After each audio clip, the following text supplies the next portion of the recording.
Okay, you hook this lead here to the spark plug wire, and you hook these other two leads to the battery, red to the red, black to the black. Alright. And you squeeze the trigger, and it shines that light through that hole, and then you line that mark up on the flywheel through the hole when you're shooting the light through there. So that's how that works. You got that? You understand how that works? Yeah, that makes sense, I think. Okay. Junior, you are under my command.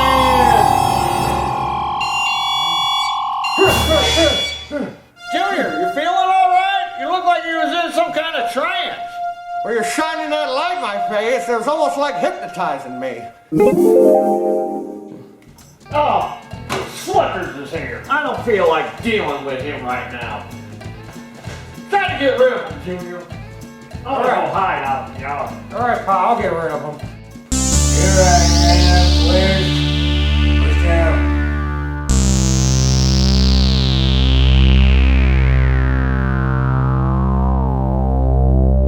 Alright, Slippers, come on over here. I want you to help me with this timing light. I guess I could do that.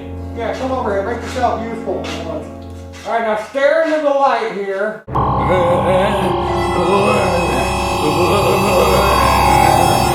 Slippers, you are under my command. Now, Slippers, if you can understand me, stand on one foot. Wow, I can't believe it actually worked. Alright, put your foot back down. Alright, good. Now bark like a dog. Now meow like a cat. Meow. Meow. Now sing a theme song to Three's Company. Come and knock on our door. We've been waiting for you. Alright, that's good. With a kisses. You can stop now, Slippers. Slipper, stop! Alright, now Slippers, what I need you to do is go home, pack up all your possessions, and move 3,000 miles away and never return here again, alright? You got that? Can you do that for me? I'll tell Mother we have to move tonight, and you'll never see me again.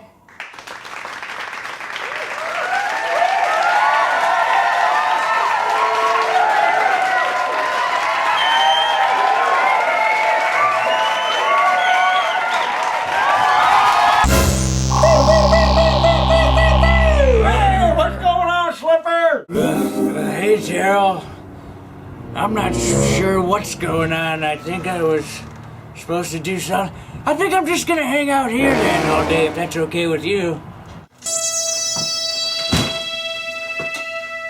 Pa, what are you doing? I almost had Slippers gone for good and you ruined it.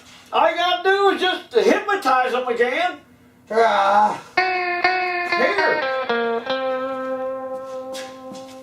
Pterodactyl here.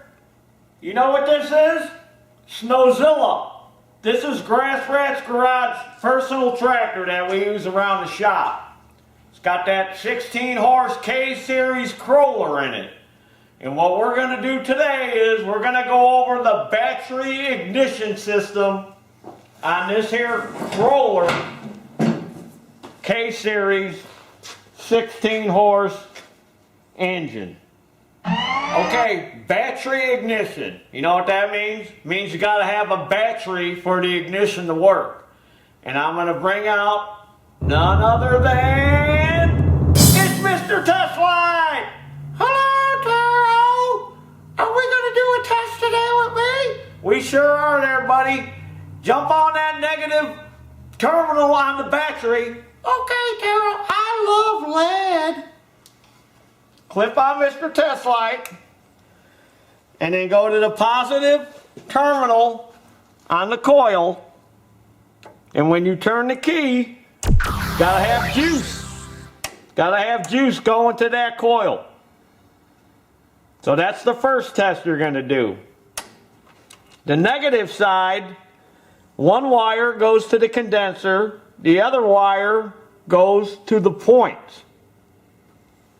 So what I'm going to do is I'm going to take you over to the table over there and I'm going to show you in the crawler manual the little section on the ignition, and maybe this will kind of help you to understand it. Okay, let's come over here. Okay, this is the Kohler manual, and I want you to read this note because this is a mouthful, and I ain't going to sit there and talk all this text in here. So just read this note. This will help you because we're going to show you how to use a timing light to time this Kohler. And then here's a diagram of the ignition system itself. So you can get a look at that. That'll help you too.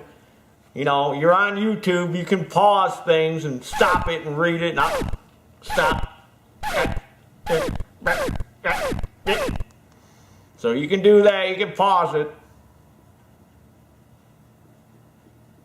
Alright, so there's basically three components to this: points, condenser, and a coil. So the points are under this cover here, and on some models the condenser is close. Sometimes they got it mounted here. In this case, it's mounted over here on the blower shroud. So I already showed you positive off the key switch to there, and then the negative side got your condenser and then your wire that goes to the points. And then in here is where you shine the timing light. And on the flywheel is marks. That's what it tells you in that book there.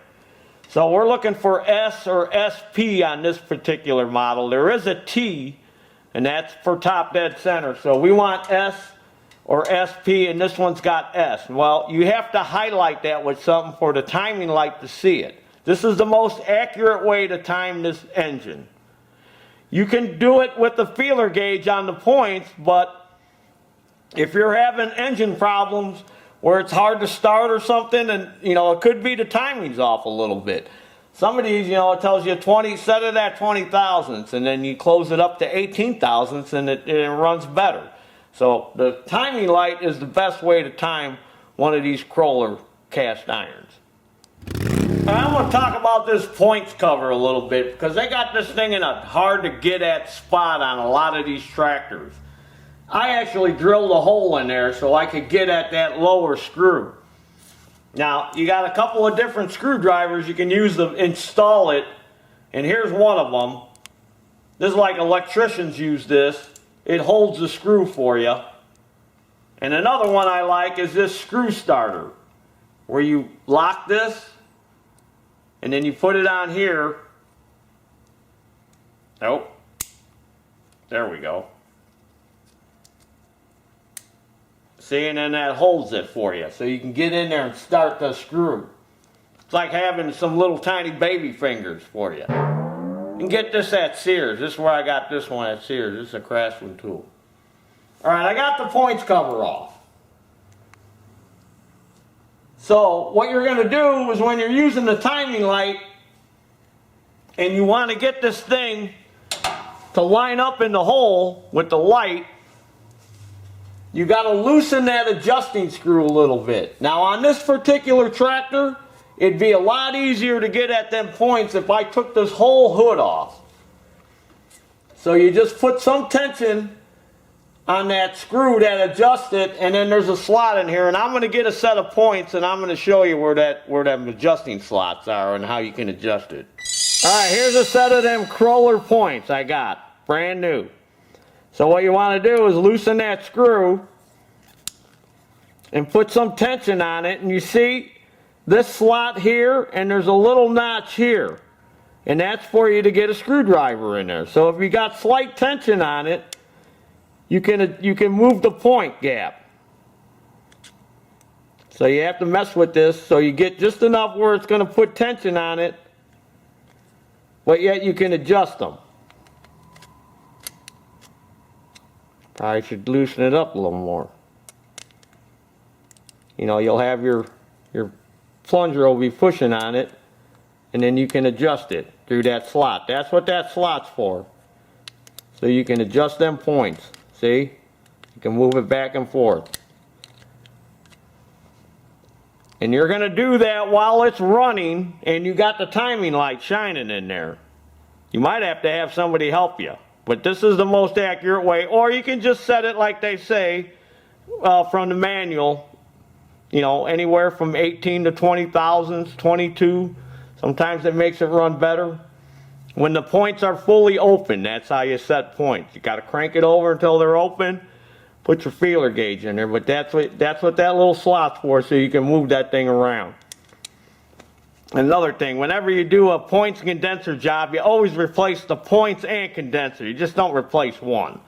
If you got points that are arcing real bad, where they're sparking at the tip, chances are that condenser's bad. So I'm going to hook up the timing light and we're going to shine it in that hole. Oh yeah, and another thing. This doesn't have an advance on it like a car. So it doesn't matter if it's at idle or if it's at high speed, that's not going to change in there. So you don't have to sit there and go, oh, well, he didn't say anything about, you know, where the engine should be. Should I run it at idle or should I run it at high speed? Doesn't matter. There's no advance like on a car with a vacuum advance. It's a fixed timing. So you just want to, your timing is set by here, which is like a dwell. So you're just adjusting the points is going to change it. So we're going to shine the light in there and I'm going to show you. Alright, there's the mark on the flywheel that said S. There's another one that says T. You want the one that says S. And that's the one I marked with Mr. Paint Pen. You got to have Mr. Paint Pen again. So that'll show up now when we shine that timing light in there. Alright, the camera for some reason can't pick up that white mark. But it's in there. And when I rev it up, alright, there it is. Now we can see it. Yeah, I had to rev it up a little bit. There it is. It doesn't change. It stayed right in the center. And that's what you want. You want that light, that mark, to line up with that timing mark right in the center. So you're going to do that by moving them points around until you get that thing right in the center. And when you do, stop it and then tighten that screw down. It's as simple as that. Well, it ain't that simple, but that's if you want to time one of these crawlers exact, spot on. Dead nuts, they say. You know, people say that, dead nuts. I don't know what it means. Why would you want dead nuts?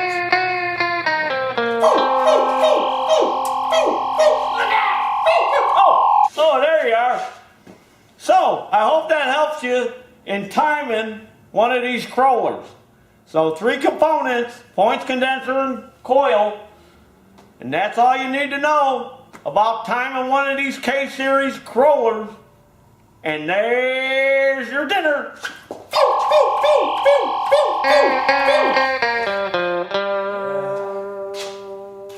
Oh, where's everybody at?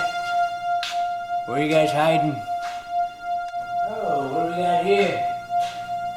Oh, this was that thing that Junior was pointing at me. I wonder how this is.